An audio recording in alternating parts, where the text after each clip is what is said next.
Hi, I'm Scott Henderson, and you're watching Welcome to the D. Today on Welcome to the D, we're on location at Motor City Guitar in Waterford, Michigan to interview guitar legend Scott Henderson.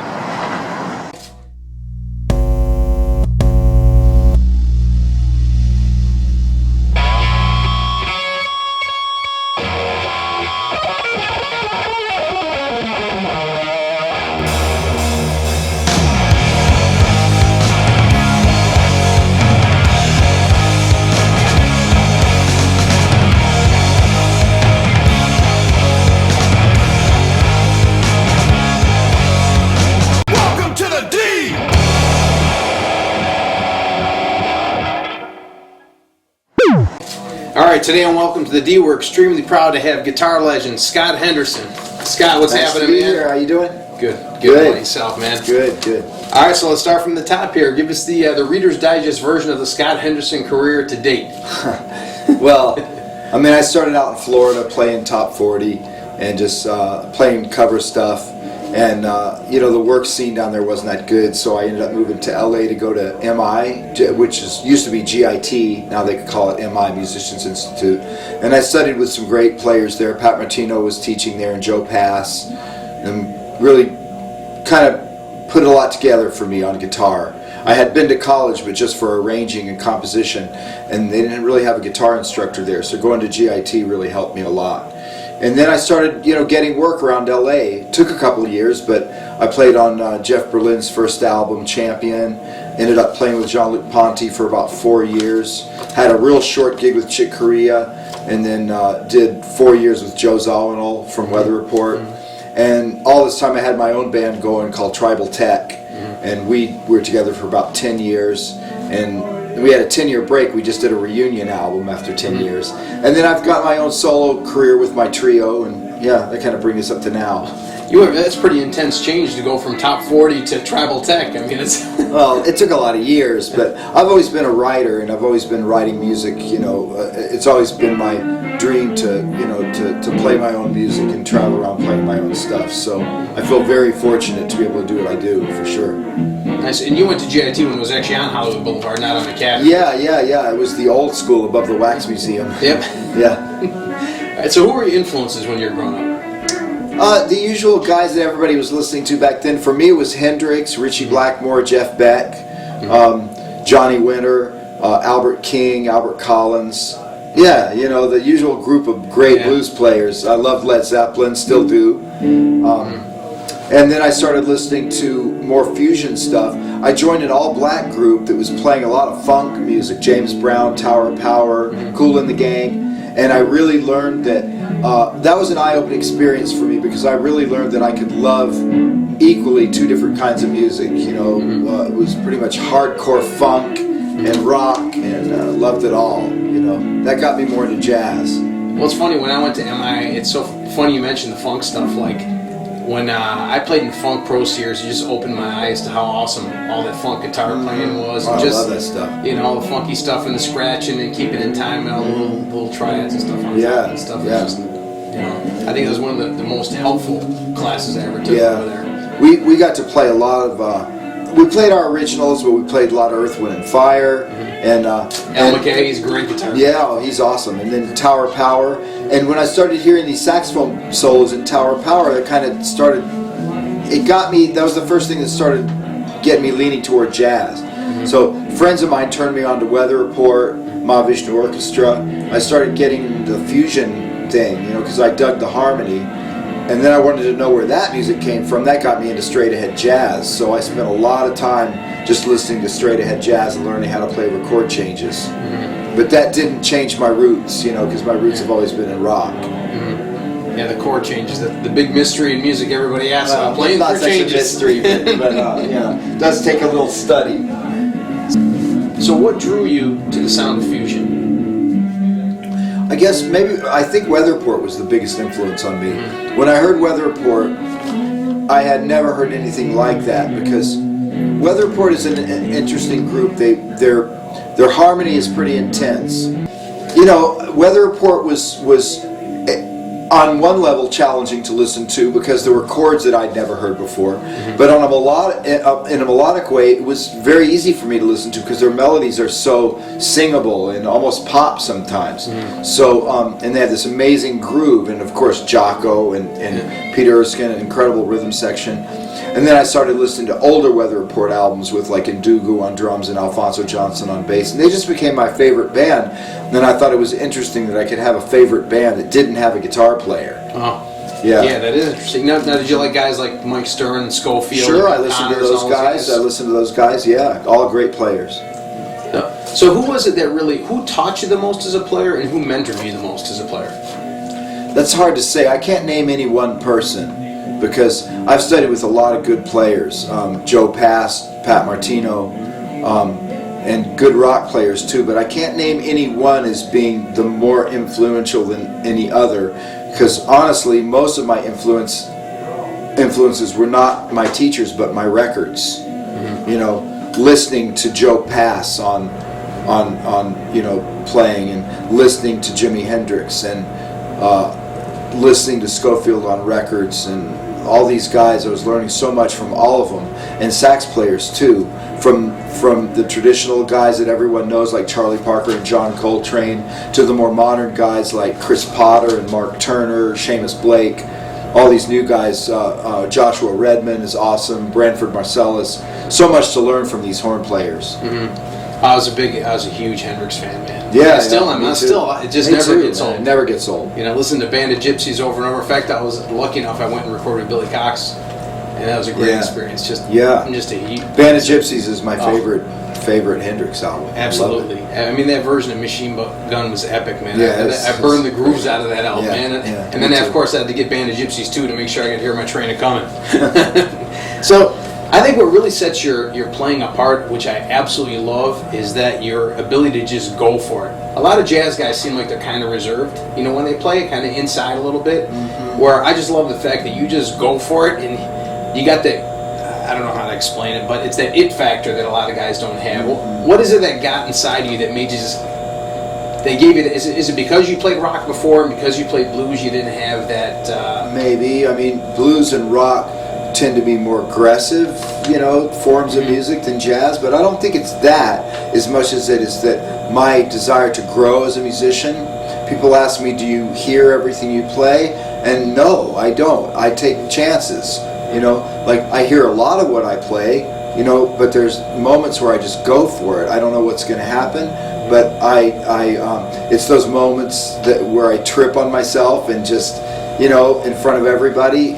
That's what that's what being a jazz musician is all about, taking risks, and sometimes you fall flat on your face, and sometimes you play the greatest stuff you've ever played because you're out there on a limb, and I think people like to see that.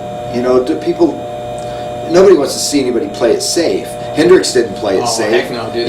He was all over the place, always trying new stuff, and there's lots of mistakes, and you listen to Thelonious Monk, and there's mistakes all over the place, but that's what made it great, because he was going for it.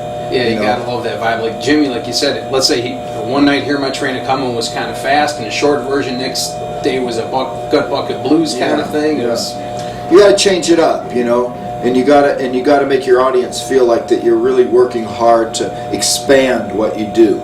Right? And anybody can play it safe. It's not my style.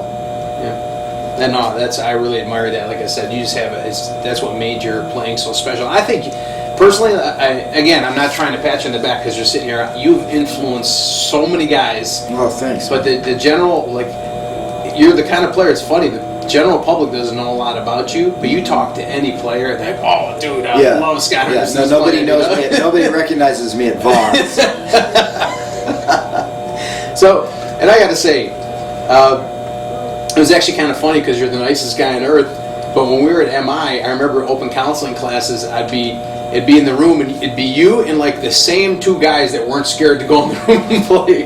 That's funny. I think it's not because they thought I was a bad or mean teacher. It's just because people that don't play changes and they hear you in there playing changes, they feel like they have to know this information to come in, and that's so not true, because I play blues in my room just as much as we play jazz, and you don't have to know anything to come in there, but just pick up your guitar and let's jam on anything, a one chord progression or whatever. But some people, they walk by and they get the opinion that that's all they do in there is play standards, and then they're a little intimidated to come in.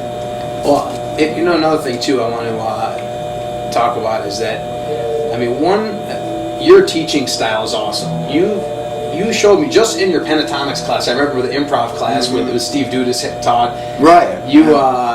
That pentatonic class and how to use them over like one simple thing. Let's just take one simple thing. When you told me that like over like a C major 7th, play E minor pentatonic, and you get that Santana kind of sound, or like a B minor is like a sharp 11 sound, Lydian. But it's cool the way you break stuff down, like the way you see stuff in such a simple fashion. But it seems complicated, but it's so.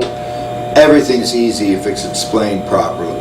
That's my thing. It's like nothing is hard in the world. You just need somebody that can break it down and explain it to you, that know where you're at and pick it up from where you left off and take it from there. And that's what a good teacher does. There's a lot of teachers that maybe there's a lot of teachers that don't play as much as I do, so their instinct is to just teach to show off. It's like making teaching more like a gig. And I play plenty enough gigs, so I don't need to show off in a workshop. I want to teach. I want to make sure that everybody totally understands where we're coming from, and if there's somebody that doesn't, we'll take it down to that level and we'll start. You know what I mean? I don't like to lose anybody in the dust. So yeah, I mean, I know I'm a good teacher, and I know why. It's because I'm able to go down to whatever level I need to go on and start from that point and gradually bring them up and totally explain everything in a down-to-earth way. And if you don't have that, man, you can't call yourself a good teacher. I think the three that really explained stuff awesome were you, Keith Wyatt, and Joe Elliott. Keith and Joe are both really good teachers, and also Danny Gilbert. There's a lot of guys at the school who really, really know how to teach. They're not just good players, but they're very good educators. And just because you're a good player doesn't make you a good teacher. That's for sure. Because I've seen enough videos, and I go, how can anybody learn anything from this? Outside of being entertained, it's entertaining, but you're not going to learn anything from it. It's funny you mention that, because like I had Norman Brown for a couple of classes, and Norman was a phenomenal player. And in fact, I was the last guy who had him before he got signed to Mojazz. And but teaching-wise, forget it. It's by osmosis only. That's how Pat Martino was too. You'd ask him, Pat, what scale are you playing over A minor 7 flat 5, and he'd be like the moons of Saturn, or like play orange or blue, and you're like, oh Jesus, come on. So yeah, there are guys that just don't want to teach in any kind of a constructive way. They just want to make it about something else that it's not about. And yeah, thank goodness there's some teachers that are down to earth. Another great simple concept that you taught me was that, and again, this is not the pat you on the back thing, but I really just appreciate it. I'm glad I get to talk to you about this. Was the simple concept of, I remember you taking Jingle Bells and playing it with all the wrong notes and going, you still know that's Jingle Bells when you play, like the concept of the contour of the phrasing and stuff like that. Just again, just a lot of great stuff. Great memories. It's important things to know. To play music, there's some basics that everybody needs to know, and yeah, I consider myself lucky to have had some good teachers that were really on the ball when it came to teaching some really simple concepts. They may not have seemed simple to me at the time, but those guys made it simple. Yeah, it's all about the breakdown. So now you started with sounds like from the Spears album, Dr. He, Tribal Tech. Then you got into Dog Party, which was, I love that album. Oh, thanks. I really love that album. Dog Party, we did that because that was a weird time, man. Digital recording hadn't come along yet, so there was no Pro Tools, right?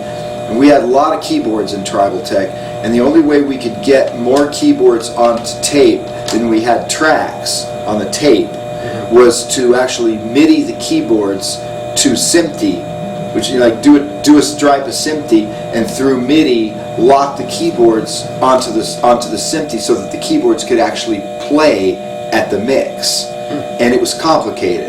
right? We'd have like 16 keyboards going at the same time, you know, while we're mixing, right? And it got so complicated, and I got so sick of it actually, that I just wanted to do a record that was just like in the old days, roll tape and play. You know, none of this MIDI, nothing, none of this stuff. And I had this Led Zeppelin cover band, and we were playing just Led Zeppelin tunes, and we were playing around town every once in a while. And I thought, well, you know, that would be a good band to write some original music for. And so we took that band into the studio and did Dog Party. And it was just really fun. I never really expected that people would take it seriously, because I'm more known as a jazz thing, but then it won Best Blues Album, and not that it was the best, but it was just, people enjoyed it. But I thought, okay, I can have two careers. I can do my blues thing and I can do my tribal tech thing, so I decided to keep that going, and I made Tour Down House. But by the time I made Well to the Bone, tribal tech was ending, and so what I do now is sort of like a combination of everything I love: jazz, fusion, blues, everything. So the new album, Vibe Station, is really a cumulation of just, is it cumulation? Cumulation? Accumulation, yeah. Of just everything that I do, you know, just, you know, there's elements of blues, funk, rock, country, jazz. So it has a lot, you know. Some people listen to it and say, well, Scott Henderson has ADD. It's a little schizophrenic. Well, the difference is when you're doing it, it's still authentically. When you play the blues, it's authentically. I will admit that it is authentic, you know, but it is not like you know, a lot of normal records where you'll be within a niche and you won't go beyond those boundaries. You know, this album goes. It steps on the boundaries and then some, you know, because it's just all over the map as far as stylistically. But it's just it's a fun record to listen to. That's the beauty of the stuff, though, man. Like I said, when I heard Hole Diggin', I was blown away. I absolutely love that. Or just the funny stuff, the Smelly Old Dog Blues and all that stuff. It just, and again, when you play, the difference is when you're playing the blues. It's, I mean, if nobody heard Scott Henderson before, and they turn on that album, they're going to think you're like a Stevie Ray Vaughan type blues guitar player. Like, where's this guy? Where'd this gunslinger come from Texas? But then, you know, it's like they never believe that it's the same guy that's on Spears or whatever. You know, it's just like, it's very cool that you can be authentic. Because I've heard some fusion guys even like play like All Along the Watchtower from Hendrix. And it sounds like a fusion guy playing All Along the Watchtower. You know, it doesn't have that Hendrix vibe. It's just because by the time we had recorded some of the stuff that people know me for, like, you know, the stuff on Tribal Tech or Jean-Luc Ponty or that stuff, I never got to document my blues playing, which I had been playing for 20 years before I ever recorded any of that stuff. So it never made it to tape, you know, just because I lived in Florida and there was no way to make a record then. I didn't know anybody, so it was nice to get Dog Party and those kind of albums, you know, heard, because that's a big part of my life is playing blues, and it was really fun to do that. Yeah, I'm glad you did it, because I loved it. So, and Tour Down House was awesome too. That's another great. Dolomite was a great song, and thanks. I love the beefiness of that song Harpoon. Yeah, that's man. a Pat great played tune. Really good on that one. That's a great Pat's a tune. harmonica player. He's awesome. Oh, dude, just that guitar riff. That was a heavy riff on there, man. I loved it. So, I got to ask you. One thing too. I love. There's a concert online I've seen of you guys playing in Israel. Killer concert, Tribal Tech. Wow, that was great stuff, dude. Kirk Covington looks like Animal on the drums, man. There's a he is an animal. even off the drum set. Yeah, it's funny. Even the way he, like, in the middle of a song, he'll stand up even and stuff, like get pissed off with the drums and stuff. He's nuts. So now you've seen every side of the music industry. You were around when there was no internet, when there's no downloading, no nothing, and now what do you think's the big difference? And do you like it, or do you kind of see it as a negative? It's both. You know, there's good, like anything, there's good things about it, and there's bad things about it. Of course, the easiest thing that anybody could see about the bad thing is the downloading for free and stealing music that shouldn't be stolen, especially if you call your fan. If you call yourself a fan of an artist, you definitely shouldn't be downloading their music and listening to it for free, because you're essentially boycotting that artist and causing him to lose money and making it even more difficult for him to make his next record. You know, so people that do that are basically, they're either stupid or they're thieves, and there's no middle ground there. They're one or the other. You know, they're either just plain ignorant or they're dishonest. They're doing it and they know they're doing it, and they're stealing. Just like if you walked into 7-Eleven and walked out with a bunch of stuff, it's the same exact thing. And if you don't know that, you're an idiot, right? So that's the downside of it. The good side of it is that people are exposed to music through YouTube and through social media that they would never be able to see, or they may not be able to. They may not find out about it in other ways because that music isn't played on the radio or it's not commercial. So in a way, it's great advertising for people who don't have a name. They can be seen on YouTube. It can help them get fans and help them start their careers. So that's a very good thing. So like I said, it's a double-edged sword. It's good and bad. Yeah, I agree. It's tough because people download your music, but if you really love that artist, you should just buy their stuff directly. Of course, of course. And I'm lucky because I have fans that buy my music, and they know that if they don't, I won't be able to make another one. So they're very aware. But see, I'm playing kind of music that's not for kids. So most of my fans are adults. I feel sorry for the bands that cater to kids, because those kids, no one's teaching them that downloading is wrong. They should be teaching that in the schools. In fact, I can tell you a really short story about how stupid the music industry is, because there was a time when the RIAA, that's the Recording Institute Association of America, was going about it so the wrong way. Instead of educating the public that here's your artist, this artist has a family, this artist is trying to make a living just like a plumber or a shoe salesman, right? You know what I mean? It's like this guy has to make money to feed his kids. If you buy his record, you'll help support him, you'll help his path continue, and you'll get to hear more music.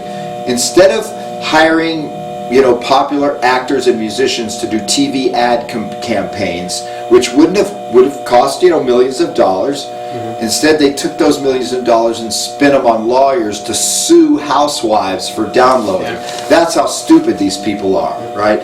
So by doing that, they hurt themselves terribly. They shot themselves in the foot. Now everybody hates the recording industry and thinks they're evil. Right, and that's just another reason that they should just go out and and avoid the record company, because the record company is this big evil entity. Why not just go buy it, get it for free on a BitTorrent site and not support these evil people? They're not seeing the relationship between the record company and the artist. That if the record company goes down, the artist goes down with them. Well, it's funny you say that, because Gene Simmons said that really, if anybody's to blame for the demise of the bands in the record industry and people not being able to make money, he says the fans. He says with us, he says we get signed to a label, they give us a nice signing bonus, they promote us and do things, and he said, but now if you just take the music, and then that answers the question too of why tickets are $200-300 for a concert now and a T-shirt's $45, because if that's their only means of income, and it is, they got to do what they got to do. Well, it is and it isn't. Like my new record is not on a label. I'm putting it out myself. I paid for it and I put it out myself, and it's already made something like $40,000, and it's only been out for like 4 months. That's showing me that I do have fans out there that are supporting me, and they're coming to the shows, and they're nice enough people to actually either download it from iTunes or a legitimate place. Asking somebody to pay $9 when they're willing to pay $6 for a cup of coffee, I don't really think that's asking too much. No, plus, you know what? Like anybody who is a big fan of a band, like that has a bulletproof audience, obviously your fans, or like I love Primus or whatever. I'm going to buy their stuff. I want them to make money, man. Exactly, I want to see them make money. Exactly. Well, you're an intelligent person, and most people are intelligent, but there are those people out there that just don't get it.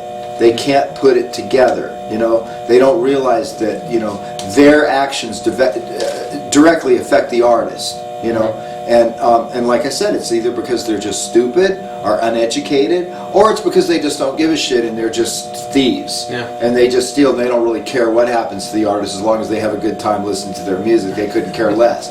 So but it's pretty cut and dried. You're either one or the other.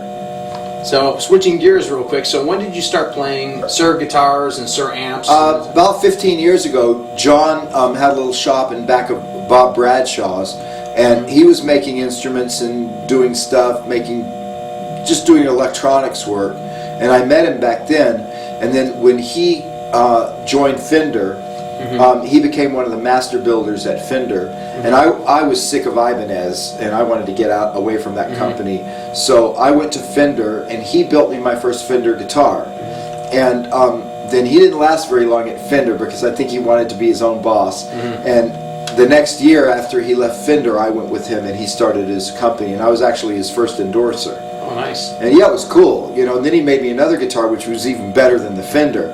And every time he makes me a guitar, it seems like it just sounds better than the last. He's such an incredible artist. He just keeps improving his stuff, and I just can't believe how great his guitars and amps are. I was going to say, guitars, amps, effects pedals. He's a genius. I mean, I think of anybody in the world, I can't think of anybody who knows more about guitars and amps than John Sir. Wow. He's a serious genius.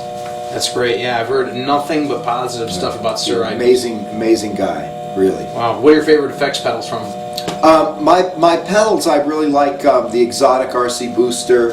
I like the Maxon SD9.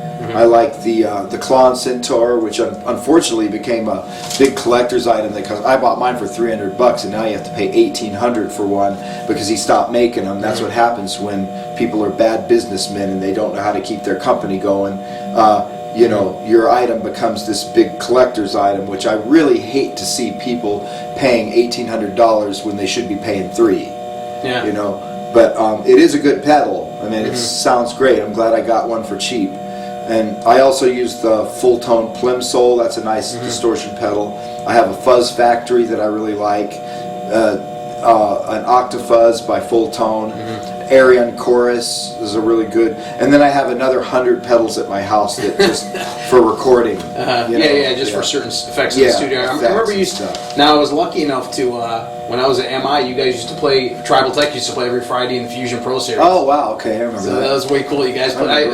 I'm so spoiled. I got to watch you No, guys I every remember week. that, yeah. And then I remember after you guys would play for the first hour, and then the students had a chance to play. Everyone would be like all shy about getting up on stage. But I remember you had like a refrigerator rack of effects. You know, that was the days of that. In a way, I call those the days of stupidity, because not only were we killing our backs for absolutely no reason. I made a lot of mistakes, and I started out when I was a young kid. I was playing a Plexi Marshall with a couple distortion pedals and an Echoplex, and that's pretty much what I've gone back to doing now. 40 years later. Full circle, right? Yeah. Because all that rack stuff, it sounds pretty processed and unnatural. Yeah. And not all. Especially of it. if you're playing funk. Yeah, not all of it. There just wasn't a need to be carrying all that stuff around, But especially, a lot of guys like playing stereo, but the truth is that if you're playing stereo on stage, only the people sitting in the middle are actually hearing what you want them to hear. People over in the right are only hearing the right side of your rig. I never thought about it that way, but you're right. It's not really the smartest thing to do. So what's your most recent release? What's the latest Vibe album? Station. Vibe Station. Okay, tell us about that. Yeah. Well, it's Travis Carlton on bass. He's Larry Carlton's son. Okay. And Alan Hertz on drums, who played with Garage Mahal, and lots of famous jazz horn players. And we've been a band now for about 7 years. And this album is just, what can I say? It's a very diversified record. There's lots of different styles of music, but we worked really hard on it. The tones are really good on this album, and it was engineered by Alan, who's the drummer, who's one of the best engineers I've ever worked with, and it was mastered by Joe Gastwort, who put the whole thing on tape before he mastered it, and boy, does the tape just warm it up and make it sound. Huge difference. I was recording analog, I love tape. Yeah. So we recorded at 96K, so it was a very professional sounding product coming from the computer. But oh my God, once you put it on tape, it really sounds great. So I'm very happy with the sound, and plus we've been playing a long time together, and there's a lot of interplay between the musicians. So it really sounds like a live recording because there was so much interplay in the studio. I'm really proud of that. So I'm very happy about this record. Nice. So where can people pick it up? On either CD Baby or Amazon or iTunes. Yeah, all the usual places. All the usual suspects? Yeah. Hey, Scott, I just want to say thanks again, man. Thank you. Awesome It's having a you pleasure. here. Pleasure to be here. Thank you so much. Looking forward to seeing your show in a couple hours. All right. And I want to give a special thanks to Marty and Melissa here, the owners. Yeah. It's wonderful to be here. Thank you. This is my place. I've been shopping with them for over 25 years. The best people on the planet. And Yeah. I love this music store. It's awesome to have a place to go where you can crank up and not get kicked out. And we're like family here. They treat everybody great. Yeah, that's awesome. Thanks again, brother. Thank you. Great seeing you. Thanks. All right. Once again, Scott Henderson.